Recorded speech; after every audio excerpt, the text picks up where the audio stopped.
ఇప్పుడే సోషల్ మీడియాలో చూస్తా ఉన్నా, నరేంద్ర మోదీ గారు ఆయన వెబ్సైట్ని ఉర్దూలో కూడా ముస్లింలు చదువుకునేటట్టు ఆయన వెబ్సైట్లో ఉన్న సమాచారం ప్రారంభించడం జరిగింది.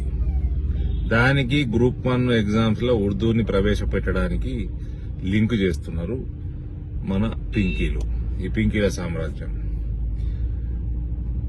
నరేంద్ర మోడీ గారి వెబ్సైట్ లో ఉర్దూ పెడితే ఆవాస్ యోజన ఎన్ని ఇండ్లు కట్టిండ్రు, దేశవ్యాప్తంగా ఎన్ని కోట్ల ఇండ్లు కట్టిండ్రు, ఏ రాష్ట్రాల్లో ఎన్ని లక్షల ఇండ్లు కట్టిండ్రు ఏర్పడుతుంది.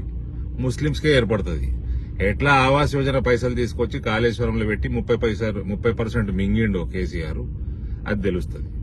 ఆయుష్మాన్ భారత్ కోవిడ్ కరోనా వచ్చిన సమయంలో కరోనా వైరస్ హిందూ ముస్లిం అని చూసి రాదు కదా పాపం. దానికి వైరస్ కి ఓటు బ్యాంక్ రాజకీయాలు తెలియవు కాబట్టి వచ్చి ఎవరినైతే అటాక్ చేసిందో వాళ్ళు హాస్పిటల్లో పడ్డారు, లక్షల రూపాయలు బిల్లు కట్టుకున్నారు. అందులో ముస్లింలు కూడా కట్టుకున్నారు. వాళ్ళకి ఆయుష్మాన్ భారత్ ఎట్లా ఎగ్గొట్టిండు కేసీఆర్, దాని ప్రీమియం కట్టక అన్నది కూడా తెలుస్తుంది. ఇక్కడ గ్రూప్ 1 లోనేమో ఉర్దూ పెడితే రాసేటోడు ముస్లిము, సంతకం పెట్టేటోడు ముస్లిం, కరెక్షన్ చేసేటోడు 2 మార్కులు ఎక్కువేస్తే 1000 ర్యాంకులు కింద మీద అయి హిందువులు ఇంట్లో కూర్చుంటారు. దీనికి దానికి లింక్ ఏమైనా ఉన్నదా? వీళ్ళకి ఈ భజన బ్యాచ్ కి, పింకీలకి, సన్నాసులకి దీనికంటే ఎక్కువ ఏమాత్రమైతే ఆశించుడు కూడా అనవసరం. ముస్లింలు గమనించుకోవాలి ఏ రకంగా కేంద్ర ప్రభుత్వ నిధులు తెలంగాణ ప్రభుత్వం కేసీఆర్ మింగుతున్నాడు, మీకు రానిస్తలేడు. ఇదంతా ముస్లింలకు తెలవడానికి నరేంద్ర మోడీ గారు వెబ్సైట్ ని ఉర్దూలో కూడా పెట్టిండు. దాని అర్థం ఇది కాదు, అక్కడేమి హిందువులకు నష్టం కాదు. ఉర్దూలో పెడితే ఈడ పెడితే హిందువులకి నష్టం అవుతుంది. ఇంకోటి రాజ్యాంగంలో ఉన్నది అంటారు. మీ కేసీఆర్ గా తెలుసా రాజ్యాంగం? ఈ రాజ్యాంగం మరిచేయమని చెప్పిండు కేసీఆర్ గాని మీ కేసీఆర్ గా తెలుసా? అంతకుముందు ముఖ్యమంత్రులకు తెలియదా రాజ్యాంగం? మీ ఓడికే తెలిసిందా రాజ్యాంగం? బాజాప్తా తీసేయాలా, మళ్ళీ ఇంటర్వ్యూలు కూడా వీకేసిండు. వీళ్ళు మార్కులు ఎక్కేస్తారు, మళ్ళీ ఇంటర్వ్యూలు కూడా లేవు. హిందువులు మొత్తం పిల్లగాళ్ళు ఎవరైతే ఉన్నారో పిల్లగాళ్ళు అందరూ నాశనమైతే వాళ్ళ భవిష్యత్తు.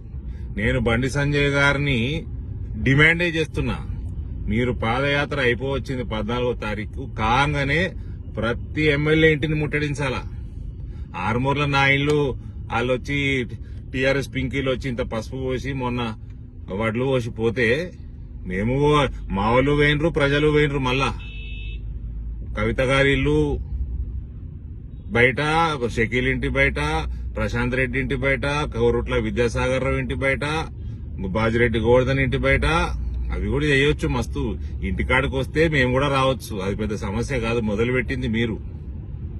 రాష్ట్రంలో హిందువులని నాశనం చేస్తుండు యువకులని కేసీఆర్ గ్రూప్ 1 లో ఉర్దూ తీసుకొచ్చి దాన్ని అడ్డుకునే బాధ్యత భారతీయ జనతా పార్టీ తెలంగాణలో విజృంభించాలా అని నేను బండి సంజయ్ గారిని మనస్ఫూర్తిగా రిక్వెస్ట్ చేస్తున్నా, డిమాండ్ చేస్తున్నా.